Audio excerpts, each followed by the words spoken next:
r/ask Reddit. Police officers of Reddit. Who's the smartest criminal you've ever encountered? Most of them are really stupid, so this guy isn't a criminal mastermind, but here goes. He wanted to rob a jeweler's on our city's main street. So he found out the flat beside the jeweler's was empty and he hid there. For 2 weeks he triggered the alarm on purpose several times a night. Massive headache for the police and the business. We turned up to see nothing there. Nothing on cameras. Thought it was just a fluke, so the jewelers turned off the alarm system and said they'd wait until the morning to get a new one installed or that one rewired because something wasn't right. As soon as he heard that and the police leaving, he tore down the wall. Had already been working on this apparently, and robbed the place taking his sweet time. Escaped without anyone noticing anything for hours. Until the jewelers came back in the morning. Then he tried to resell something he stole which had a serial number on it and got caught. So not that smart after all. Good effort though. He did all the hard work pretty well. A friend of my brother moved to Israel where for a period of time it was acceptable to drive with an American driver's license. He was pulled over for speeding, and when asked for his license, gave the officer his Costco card. Costco is a membership-based retail warehouse in the US and a few other countries. The exchange apparently went something like this. Officer, Costco? What is Costco? Friend, it's the state I'm from. Officer, that sounds made up. Friend, there are lots of states you probably haven't heard of. Have you heard of Arkansas? How about Idaho? Officer, I guess not. Friend, well, I'm from the small state of Costco. The officer didn't have a response and wound up writing the ticket to someone with a Costco driver's license. Friend framed the ticket and still has it hanging on his wall. Reminds me of a family friend of mine. Very funny Australian with an absolutely horrendous bogan accent. Well, late 80s, he's driving through Texas and runs a red light and is immediately pulled over by a 250-pound Texan police officer with an equally horrendous accent. The way the stories goes, this man is obviously not the brightest chapter. So our friend, when asked about running the red light, gets very apologetic and explains that he gets easily confused because in Australia, you know how things are reversed down there. Red means go and green means stop. The cop actually let this man go with a warning. I did not know that. Well, in America, red means stop. So don't make this mistake again. Well, there was this one guy. Well, call him Jack. Now, Jack stole stuff but also involved a lot of people. One time, he was planning to steal a whole bunch of cars. All luxury cars. So what he did was he got his people to call 911, etc. from all different places and countries to tell them that car theft was taking place in multiple places. Oh, he also only used a few people each time. So it was different voices, people, locations, etc. So the police went each time until he actually did the crime. Then no one came. He was never caught. When the owner of those cars came, the police didn't believe him. 10 out of 10 genius right there. He sort of used the boy who cried wolf story in real life to his advantage. There was a guy with over 50 speeding charges with the name Pro Jazdy. He was in a different car with a different disguise every single time. Eventually, after the government set up a special task force to take down this guy, they realized that Pro Jazdy means driver's license in Polish. Clarification: it was 50 different people. The police just wrote down their name as Pro Jazdy every time someone with a Polish driver's license was caught speeding. Working in a home improvement store when younger, this guy came in, went to the snow blowers, took one and went to the return desk. Said he wanted to return it but had no receipt. They told him you need a receipt, so he says okay, I'll be back, and wheels it off to car through the front door. He did this a few times apparently. Couple places even helped him load it back into his car. Had a guy try that with the big expensive bedding sets at Sears back 20 years ago. He came up the escalator empty-handed, walked into the first aisle, and came out carrying the set. He said he wanted to return it. I said I needed a receipt, and when he asked why, I explained, well, sometimes we have issues with people coming up here, taking stuff off the shelves and trying to return it. He got a bit squilly, looked around kinda panicked and left with it. On the way to the door, security started following him, so he threw it at them and sprinted out the door. Homeless guy in my hometown figured out if he committed some act of petty theft he'd get a night in jail, a warm place to sleep and a hot meal. He'd show up, turn in his stolen goods and that would be that. After a while the police would just tell him to take back whatever he stole the next day. Quite the town character. A French thief who spent 10 years in prison became a comedian when he got out.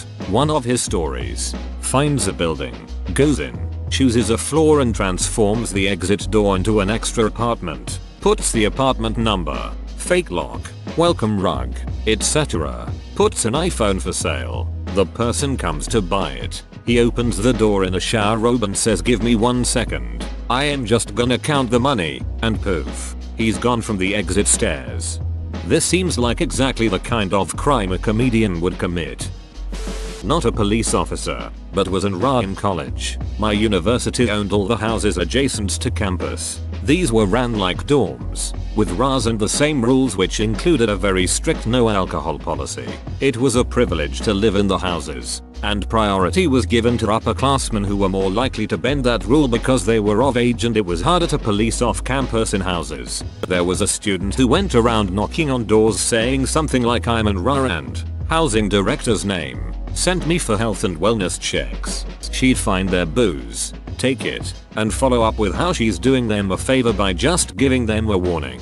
She wasn't actually in RA and was just keeping the booze for herself. The only reason she got found out was because she did it to an actual RA. The RA was male. They kept men and women housing separate, and just assumed he didn't know her because of that. It was only later he questioned why they had a female doing wellness checks on male housing. They did an investigation and asked other residents. Incidents dated back previous 2 years. Never found out who it was. Haha, my buddies and I did this to the freshmen when we were upperclassmen in college. The look on their scared little faces was priceless. Just carry a clipboard and a keyring carabiner and no one asked questions. Not a policeman here, but I have a nice story from insurance debt collectors. There was this guy who was already in heaps of debt. Like more than a lifetime's worth of debt. He proceeded to file several police reports for identity theft up to the point that he got protected from financial checkups. It was a temporary measure that were given to repeated identity theft victims. At the same time, he had reported fake income to the IRS for the last couple of years to between 40 to 60 millions depending on the year, so when he applied for credit cards and loans, they were unable to check his financial credit due to the identity theft protection.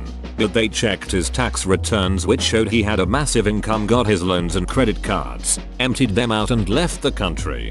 That's a good way to finance emigrating out of a third world country. When I was 18 and going through a tough time, my old co-worker told me to open a line of credit with my dad's SSN, buy a bunch of iPods, sell them fast, and move to Argentina.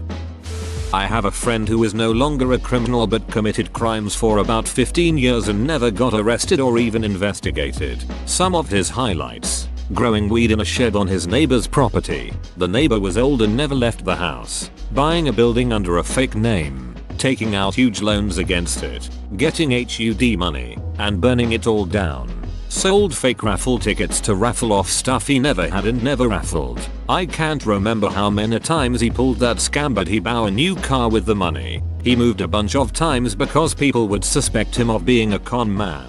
His dad was in jail for similar stuff, but he was never even questioned by the police about anything. Now he has a family and a normal job.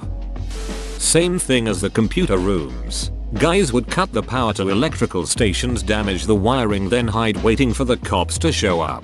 Once the owners of the buildings came, they would shut off the power because of the unsafe wiring that would have to be repaired in the morning. Everyone would leave for the night, then would cut away all the non-powered wiring to get the copper.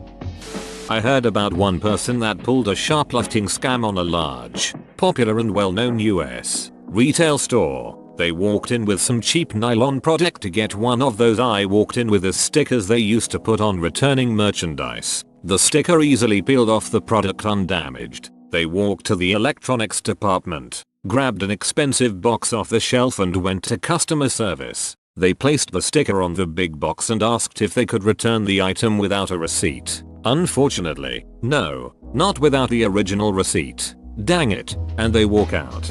Customer service even gave the doorman the thumbs up, having just interacted with the customer. This took place before widespread inventory controls and cameras absolutely everywhere.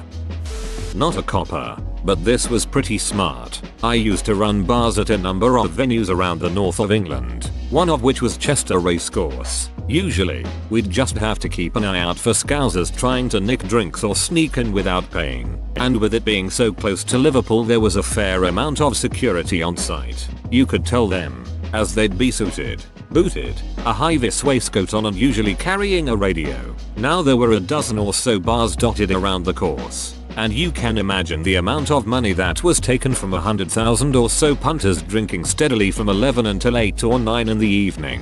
So every hour or so, the security would go round the bars in turn and take all the high denomination notes from each till and stick them in the safe in the main building. So I'm stood there one day, purling pints doing the barman thing. The security blokes have been round a few times and it's getting steadily busier. Then one bloke shows up on his own, high-vis on and radio in his hand, does the till, leaving the usual receipt so we can balance up at the end of the meeting. Bit early I think, but hey ho, I've got plenty to do. Then 10 minutes or so later, 2 more blokes show up, dressed the same. "Oh, your mate's just been here," I said. "No need to touch that just yet." "What mate? We're the only 2 doing this duty today." Cue a rapid fire and increasingly panicked exchange over the radio. Matey boy who'd done the till before used to work there apparently, so he knew the drill and he'd been watching the guards and knew just when to time it and what order they were going round the bars in. Apparently he got round 9 or 10 before he decided not to push his luck any further and walked away with about 80 grand. We heard later. Just took off the high-vis, dumped that and the radio, and he's just one more guy in a suit in a crowd of thousands. They were a bit stricter on the procedure after that.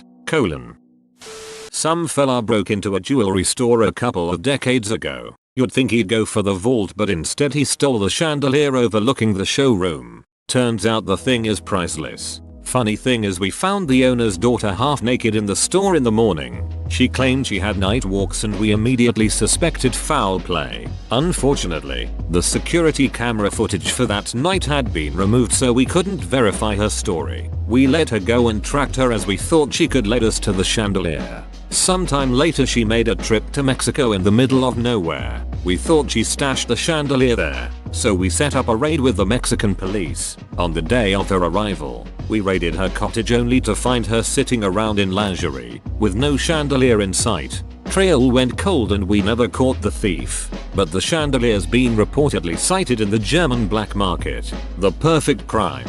Whether it's by the girl or some probably very handsome, strong and authoritative individual, who probably owns a thriving farm. Whoa, you made it to the end? You're a ducking beast. I'll cut you a deal. Smash like and subscribe for more curated content, bruh. It's free and that's a great price.